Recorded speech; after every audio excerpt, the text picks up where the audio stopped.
Olá pessoal, tudo bom? Eu sou Gil Aron, esse é o canal Treino Certo.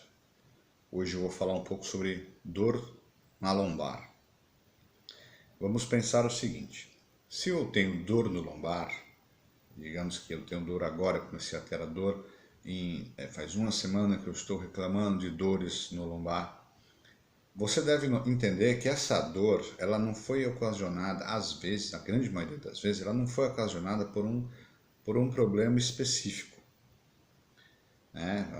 Pode ser que tenha sido por queda de moto, acidente de carro, queda em casa, entendeu? Mas nem sempre é por uma questão específica. A grande maioria das vezes, essa dor ocorre porque você fica numa postura errônea. Você fica com o corpo muito arqueado para frente no celular, ou no computador, ou dirigindo, ou no escritório. Você faz uma retroversão pélvica para ficar sentado sempre que você senta. Então, são vários fatores que vão acumulando e no futuro pode dar algum tipo de problema e vai dar dores, né, no lombar. Então, vamos dar um exemplo prático, né? Uma pessoa, um aluno meu, aos 39 anos, ele fez um check-up e ele estava sentindo muitas dores nas costas, ele foi verificar, a coluna estava bem, né? Pode ter sido que excesso de uma posição só o tempo todo, né? Ele mudou os hábitos, continuou treinando, as dores sumiram, aí depois ele parou de treinar por vários motivos, e aí depois, passado algum tempo, né, aos 49 anos, ele novamente se queixou de dores nas costas, ele já treinava menos, ele já estava mais magro, né, ele sempre teve um porte mais atlético, quase 100 quilos, aí ele engordou, virou 100 quilos de gordura, e aí depois ele fez uma dieta forçada, né, ficou com 80 quilos, e aí começaram as dores nas costas. Quando ele foi fazer o exame, foi achado 2 bicos de papagaio e uma hernia de disco. Então, às vezes, meu amigo, aquela postura durante 10 anos errada que ele teve, porque quando ele fez com 39 ele ficou muito feliz, né? E aí ele deu uma relaxada por conta de várias coisas, né? Fez com que ele crescesse, com que aparecesse essa hernia de disco e os 2 bicos de papagaio. Entendeu? Então, como é que a gente trata dores nas costas? Primeiro, uma grande incidência de dor nas costas, às vezes, é porque os seus isquiotibiais, né, a parte posterior da coxa, né, o bíceps femoral, ele não está devidamente alongado. E você fazendo simples alongamentos passivos, né, o seu professor pode lhe ajudar isso na academia, antes do treino, né, para alongar mesmo, e depois do treino, né, para relaxar a musculatura trabalhada, no caso, os dias de perna, aí você faz um posterior do treino também. Mas aí já é com a finalidade de você relaxar a musculatura. Não é que você vai ganhar mais alongamento, você vai relaxar a musculatura que você trabalhou. Você vai tentar o quê? Diminuir o estresse dela. Certo? Você vai notar que parece que a dor diminui também, parece que dá um conforto melhor na musculatura. Isso é bom. Então, se você alonga os isquiotibiais, né, a parte de trás da coxa, a posterior, né, a parte que está atrás de você, não lombar, a perna, do glúteo para baixo que você vai alongar na parte de trás. Se você alonga essa região, você nota que há uma diminuição nas dores lombares. Outra coisa, reforço dos paravertebrais. Mas esse reforço dos paravertebrais, você precisa do seu professor para ele justamente falar, olha, a barriga está muito grande, por isso que eu estou puxando para cá. Então não adianta eu fazer um exercício para reforçar isso daqui se eu não diminuo o peso aqui. Eu vou acabar fazendo um exercício e acabar machucando minhas costas. Abdominal não tira a barriga, dieta tira a barriga. É comer menos, reeducação alimentar. Que nem eu falei, se você tem dor nas costas, verifica o que você está fazendo de errado, para você de repente fazer uma reeducação postural, né?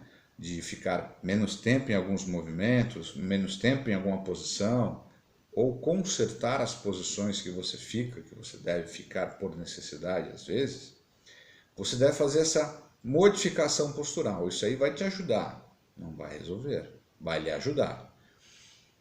Se você muda a sua alimentação, essa barriga diminui, a gordura diminui no corpo, você deve estar treinando musculação, né? Porque o que emagrece realmente é o que? Fechar a barriga, fechar a boca, né? E você aumenta o gasto calórico. Musculação é a atividade que mais aumenta o gasto calórico e mantém o músculo no lugar, não te deixa desforme. A gordura tira a forma, a musculação dá forma. Eu já expliquei isso em outros vídeos. Eu não vou ficar mais tempo aqui em delongas. Mas é muito interessante você fazer musculação, fazer uma reeducação alimentar. Você vai notar que as dores no lombar irão diminuir. Exercício simples de musculação, não precisa coisas mirabolantes, não precisa fazer um funcional especial, uma fisioterapia especial, a não ser que você esteja numa época que de repente está travando, tem que alongar para não travar, teve que parar no hospital para poder tomar injeção, para poder voltar a andar normalmente. Então, pode ser que você esteja numa fase antes da musculação. É a fase que você tem que ir num fisioterapeuta, num quiropraxista, né? No médico, com certeza, para ele lhe indicar a melhor coisa para fazer. É interessante você pegar um profissional de educação física que entenda, que saiba o que está fazendo, para ele fazer uma análise postural, para com isso ter noção do que está acontecendo contigo, certo? Ele pode auxiliar ao fisioterapeuta e vice-versa. Por quê? Porque saindo da fisioterapia, fatalmente você vai ter que ir para a musculação, porque você deve reforçar a musculatura do lombar. E às vezes não é só fortalecer a musculatura do lombar e do core. Você deve fortalecer a musculatura do lombar, do glúteo, do femoral, das costas, né, do latíssimo dorso, do peitoral, ou seja, a musculatura toda. Por quê? Porque a coluna são vários segmentos, um em cima do outro. E ele sofre pressões diferentes de acordo com os movimentos que você faz durante o dia. Então não adianta eu falar, eu faço tal exercício e eu me sinto super bem. Eu me alongo, eu me sinto super bem. O alongamento ele é paliativo. A musculação ela é profilática, ou seja, quem não tem dor nas costas eu estou prevenindo e para quem tem dor nas costas eu consigo um alívio em pouco tempo. Né? O pouco tempo que eu digo são semanas. Se você não faltar 3 vezes, né, na terceira vez você já sente um alívio. Se você está no início de uma crise, no dia que você treina musculação, você já sente o alívio na hora. Só que preste atenção no que eu vou falar. Eu estou no começo de uma crise. Eu faço musculação, né? Faço uma descompressão distal. Sinto aquele alívio. Beleza, vai para casa. Perdão. Você vai para casa. Você não fica na academia e continua a treinar normalmente. Você estava no começo de uma crise. A descompressão, ela vai ajudar, mas você precisa o quê? Descansar para o músculo se recuperar, ele crescer e ele manter a distância das vértebras. Porque às vezes a dor é porque fez isso, ela vai diminuindo e aí vai aumentando a pressão e isso dá dor. Vou dar um exemplo clássico que eu já dei em um vídeo, um dos primeiros vídeos que eu fiz sobre remada alta por trás. Você enche o pulmão de ar, puxa a barra na direção das costas, né, da nuca, volta devagar soltando o ar. Quando você enche o pulmão de ar, você aumenta a pressão intraabdominal. Você dá suporte para os paravertebrais trabalharem em isometria e o abdômen também trabalhar. Agora, o peso não pode ser um peso ínfimo. O que é um peso ínfimo, Gil? Cientificamente falando, é um peso de 20% de um RM. É muito leve. Então, um exemplo prático novamente. Eu peso 89 quilos e quando eu faço a remada alta, geralmente, né, nos dias que eu estou mais descansado, que é o primeiro exercício, etc., eu acabo fazendo remada alta com 90 quilos. Eu não posso começar o aquecimento, a primeira série do primeiro exercício na remada alta, para fazer 12 repetições ou 15, com 20 quilos de peso. É muito pouco, é ínfimo. Às vezes eu passo na academia e eu vejo mulheres puxando a barra que se ela soltar a barra fica parada no ar, de tão leve que está. Isso aí, com certeza, é ínfimo.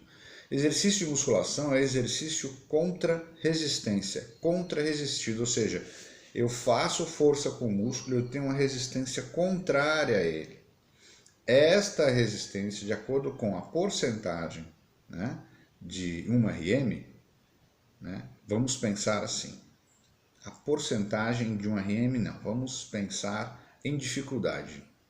Tem que estar um pouco difícil. Quanto de difícil? Depende. Isso vai depender do aluno. Se ele é iniciante, se é intermediário, se ele é avançado, se é um atleta profissional. É dificílimo. As últimas são dificílimas.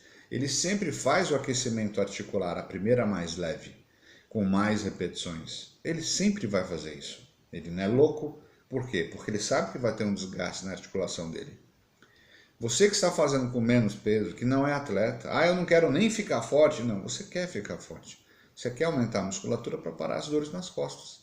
Por isso que essa dor começou.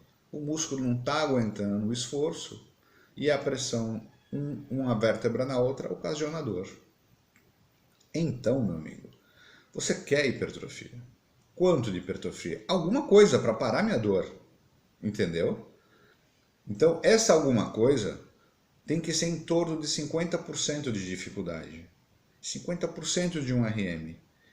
Nos estudos, nos livros científicos, nas pesquisas científicas, você vai achar 75% até 85% de 1 RM.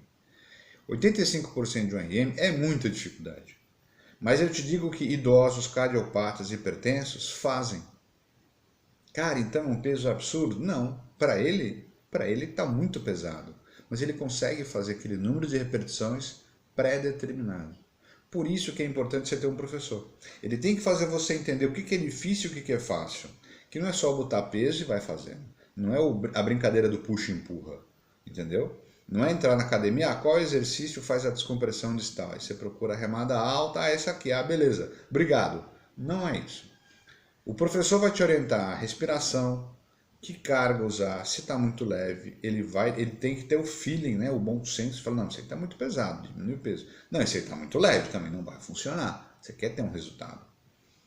E ele vai também te posicionar melhor qual a distância da pegada na barra, qual o melhor movimento para você fazer, qual é a posição dos pés. Às vezes é uma coisa absurda, mas a pessoa entra na remada baixa, na remada alta, aí pega aquele rolete de proteção que fica na coxa para você se segurar, né? Que ela é a proteção do ferro, a ideia é só ter um ferro lá para segurar. Então tem aquele rolete lá de proteção, por quê? Porque você vai fazer uma pressão contra aquele rolete. Por quê? Porque o peso que tu está puxando é mais do que o teu peso corporal, ou é próximo dele. Então quando você volta, entendeu? Mesmo devagar, você é compelido a levantar o tronco do lugar. E aí a força na perna, embaixo do rolete, vai fazer com que você se mantenha na posição correta e faça o movimento de maneira correta. Então vamos lá. A ideia daquilo ali é proteger a coxa, para te segurar, para você não ser impelido para cima, porque você está puxando um peso, né, mais pesado. E eu já vi gente com 4 tijolinhos, 20 quilinhos, e a preocupação não era em aumentar a carga, não era na respiração, não. A preocupação era ajustar o rolete, que não estava se ajustando firme na coxa. Cara, você está puxando 20 quilos. Quanto você pesa? 70? 60? 20, 30 quilos não é. Então, às vezes, tem uma inversão de prioridades. Quando tu vai fazer um exercício, é muito importante você saber para que serve aquilo ali, para não fazer à toa, ok? Em breve vou estar lançando um curso falando sobre descompressão distal. Ou não, na realidade são vários pequenos cursos, né, práticos, em que eu mostro como fazer a descompressão distal em pessoas com hernia de disco, com bico de papagaio e algumas outras particularidades. Se você gostou da dica de hoje, por favor, dê seu like, seu joinha, curta o canal e siga nas redes sociais, beleza? Forte abraço.